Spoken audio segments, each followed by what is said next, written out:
Good day, folks. Today is the day that the Precision T5500 gets another chance in the spotlight. But it's not for gaming, at least not today.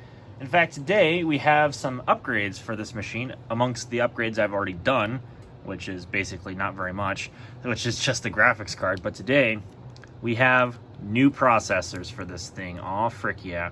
These are dual Intel Xeon X5650s at 2.66 gigahertz apiece. These are 6-core, 12-thread processors each, which will mean we get 12 cores and 24 threads once we are all done with the upgrade. So this is going to be absolutely wicked of an upgrade, at least for a system like this, to have 12 cores and 24 threads. I know today, obviously, you can get processors with that many cores and threads, so it's nothing amazing, but still, these old machines are just cool. So let's get into it.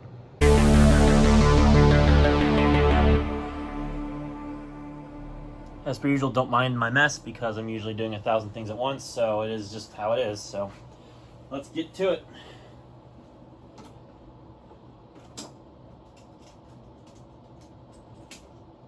One, two, three. Oh, God. Oh. All right, now before I get too ahead of myself, I do have to go get my screwdrivers. I didn't think ahead, so whoops. Anyways, let's go ahead and get this side panel off and set it off to a side. It doesn't have to be the side because you know how it is. Put the latch back into the side panel there. Okay, so first things first, we need to get the second processor out, which means we need to, as I shown in my previous video, this hinges outward like that, and it just slides out on a tray. And we need to disconnect the power connector going to the CPU, which is 8-pin connector here. And I'm going to do that with 2 hands because it seems a little fragile. But then we're also going to need to take this whole cage assembly out and get access to the second processor down there. And I'll also look up some guides to make sure I'm doing this right. And also, nice dust bunny. I'm a favorite. All right. Okay, so I've got the CPU power connector disconnected from the riser card. I also went and got my screwdrivers, so I'm now prepared. So now, I believe what we got to do next to get to these other processors, we need to lift up this hard drive caddy, and I believe for this, there's at least this tab here that we have to loosen, and then that'll actually release the mechanism here. Now, I'm not too sure about is how these wires run underneath here from the power supply. I believe there is something attaching to those wires, and as such, it's not allowing this to actually fully hinge upward. I could be wrong on that. It could just be stiff. Yeah, it's just stiff. Okay. So it looks like there's actually enough slack in these wires to where it can actually move up and out of the way. Perfect. That'll give us access to both of the front mounted cooling fans, and it also gives us access to the primary 1366 socket. There we go. You know, that's just whatever. So now we can go ahead and take this heatsink off and start upgrading the main processor. God, it's really dusty in here, that's for sure. There's our first delicious looking 1366 socket. And the heatsink, I mean, thermal paste did its job, but it's ready to be replaced. You can definitely tell. Definitely all crusty these at this point. More dust bunnies, my goodness, they're everywhere. I don't want to get all that stuff in the socket when I open it up, if I can help it, so. Would have been best to clean this computer with an air compressor before doing this, but I don't have an air compressor here at the dorms, so it is what it is. All right, opening up our wonderful friend, the socket, and bringing out our processor. Keeping note that that's where the triangle on the processor goes. It's marked clearly on the motherboard. But here's one of the CPUs, in this case, a Xeon E5620, and that's going to be the same thing on that riser. So we're going to get this replaced, and I'm going to start working on that right there, just to make sure. But I'm going to throw one of the new X5650s in the socket, and then we'll get to doing this other chip, which looks like it's going to be interesting. Here's an up-close look at the IHS. As you can see, Xeon X5650 there, 2.66 gigahertz, 12 megs of cache, and made in 2009, or developed in 2009. Now, of course, that's not the way we mount the processor. The triangle is right there. So facing the triangle there on the motherboard. We just gently put this into our socket, just like that. Close the lid, and bada boom, bada bing, one of two done. Got the other processor here, so let's go ahead and get into this thing right over here. See, it looks like the fan is integrated into the heatsink, so it should just be nothing more than taking off these 4 screws for the heatsink as normal, and then unplug the fan, since of course this has its own fan, and that should be all we need to do to get this heatsink off. Well, maybe also unplug this fan over here too, and then move the baffle for that out of the way, because I think it's attached to this heatsink mount. Is it clipped into place? No, I don't really think it's clipped into place. It's just in there firmly. Well, this wasn't exactly what I had in mind, was ripping the whole header out of this board. I mean, the pins are intact, but no, that's no good. Looks like it'll just connect back down. I don't think I broke anything by doing that. It's not clipped into place. That's really bizarre. I don't know. It must have, this must have really adhered itself in there. So I'll have to be careful when reinstalling it, because I hope I didn't break something. Either way, get back to focus here in the meantime. So there's this blue tab. We pull it backward like this, and then this should just pop off. That's your cooling fan for your memory. And now it looks like we have access to our heatsink by itself. And don't worry if you need to do this on your lap, it is covered by a back plate, so you are good. All right, let's take this thing off. Oh, beauty. Look at that. Another lovely process. This one actually has more thermal paste on it than the other one did. Huh. How transfer on the heatsink. Oh, yeah. Oh, yeah. That's what's interesting, though. This one has like a beefier heatsink. It's got like a copper base and a few heat pipes going up into a fan, whereas the other heatsink is just straight aluminum. That's really interesting. So I'm wondering if that's just because that one has a bigger, more intense fan and it's actually like blowing, and then, you know, obviously this one has to fend for itself because it's kind of mounted sideways. I guess that makes sense, but still, it's very weird. I don't know why this one has a different heatsink, so I'm hoping that the other processor is okay. I don't know, I'll have to keep an eye on that, because that's actually something worth noting.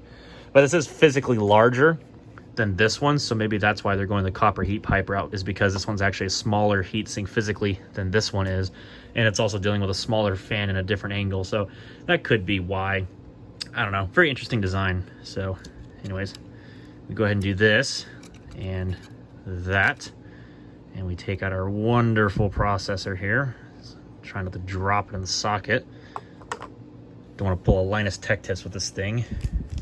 And then grab my other processor here out of its bag, making sure that the triangle matches the triangle.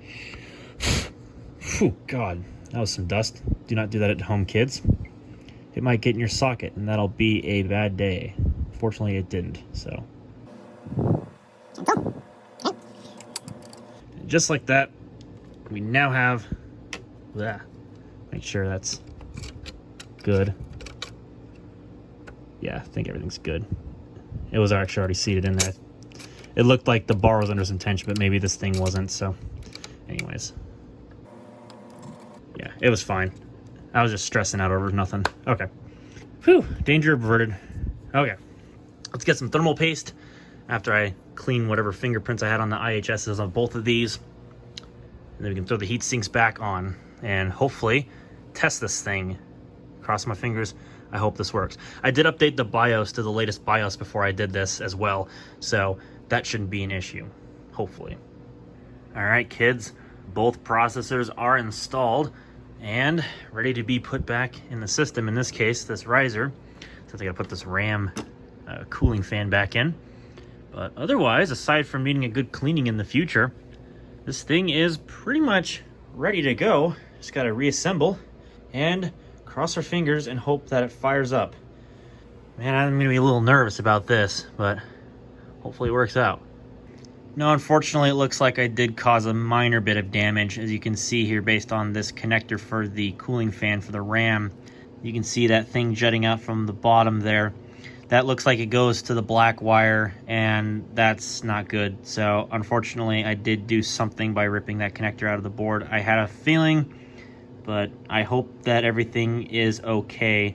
I should just be able to reflow that with the soldering iron and whatnot after I, reposition everything. Maybe, if I'm lucky. All the other pins seem to be okay, but damn it. Well, I think before I whip out the soldering iron, I'm just gonna go ahead and do my smoke test real quick, impromptu-wise with the side panel off, because I gotta see if these processors will actually work. Like I said, I don't really care about that RAM fan down there too much if it doesn't work at the moment, just because I'm just doing a test. So let me get my flashlight on. Okay, here goes nothing or everything, really.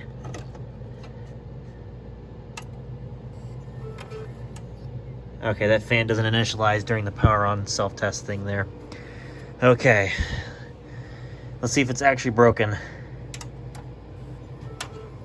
Yeah, damn it, it's broken. Well, that's great. Oh well, I'll have to whip out the soldering iron to fix that. Again, don't mind the mess, like I've said a million times. Like, I've got a bunch of things going on.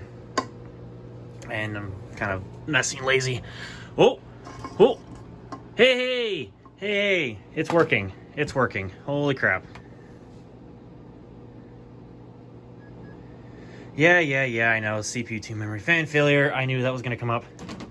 That's fine. I expected that to come up. There it be, boys and girls. Xeon X5650. Oh my god. What a beast. That's going to be impressive. All right. Let me make sure that's actually going to be the case on the other processor as well. Yes, both are detected, both are matching. Oh my god, that is insane. Okay, beautiful. So let's go ahead and power this thing off. And I'm going to rip that thing back out because I need to fix that fan. I can't leave it like that. But beautiful. Everything works. Yes. Okay, I admit, y'all are about to be kind of impressed. This is like the most, well, not really sketch, but kind of sketch soldered thing I just did.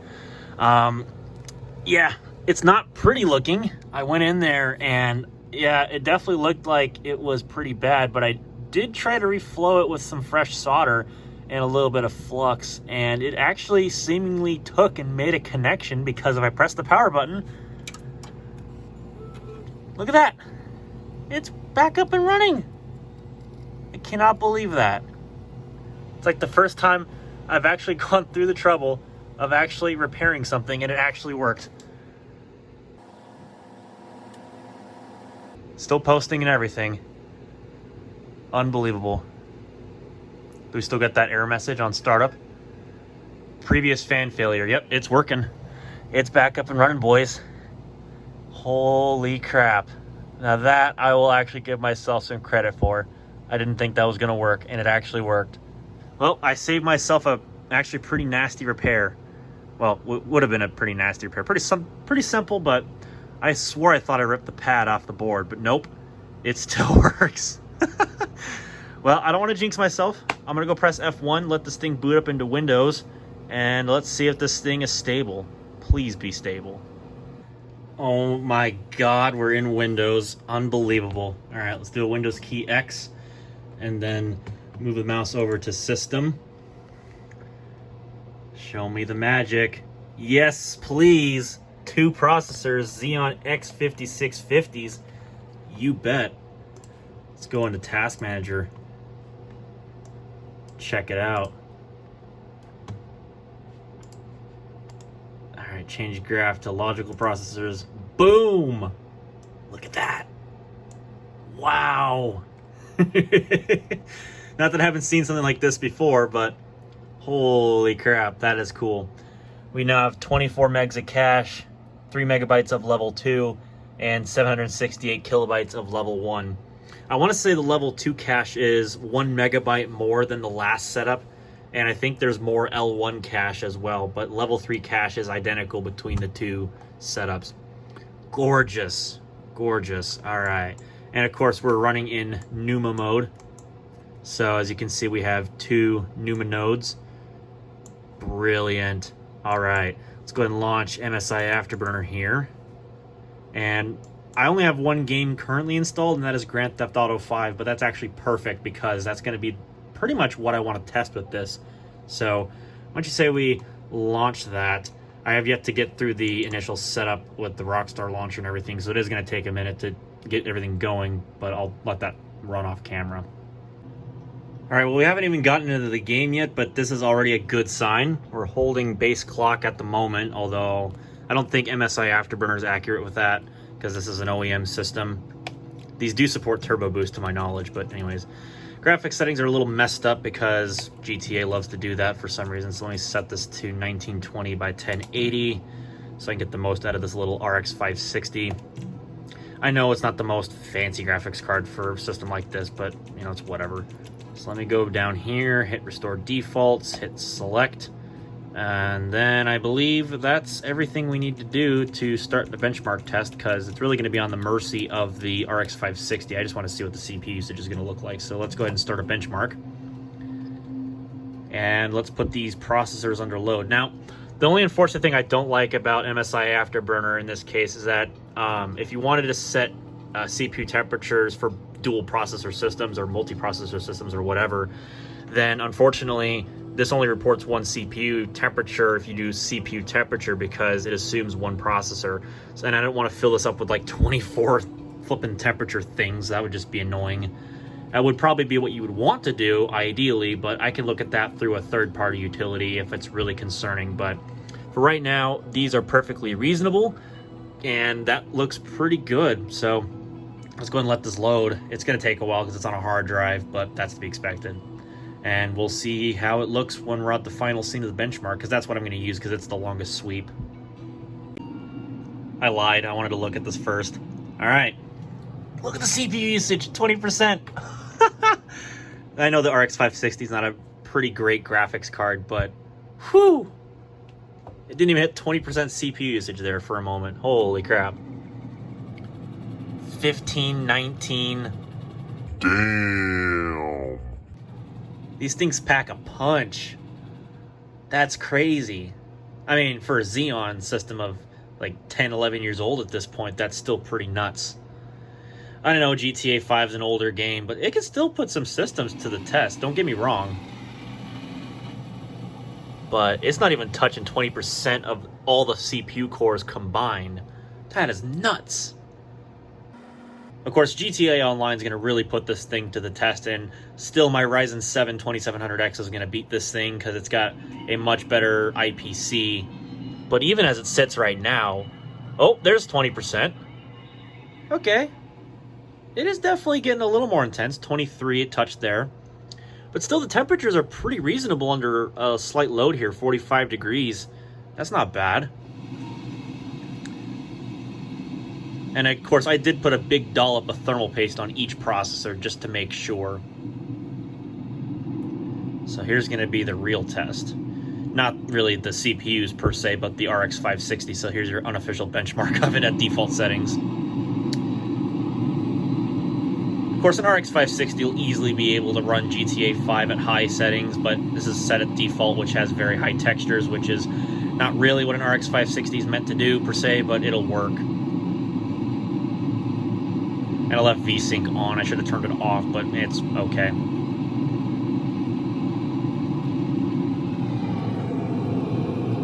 Yeah, 46 degrees. That's not bad. And it's perfectly stable. It's pretty happy to do this, so not a problem at all.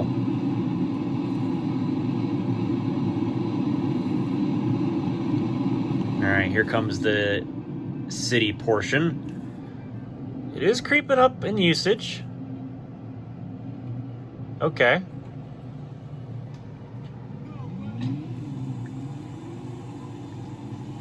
Oh, yeah, the wheels are glitching the benchmark. They love to do that.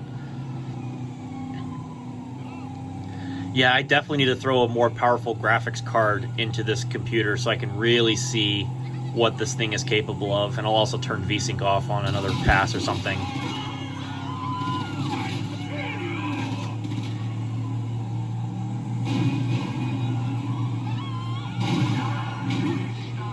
This will be perfect, absolutely perfect for an older graphics card test bed system.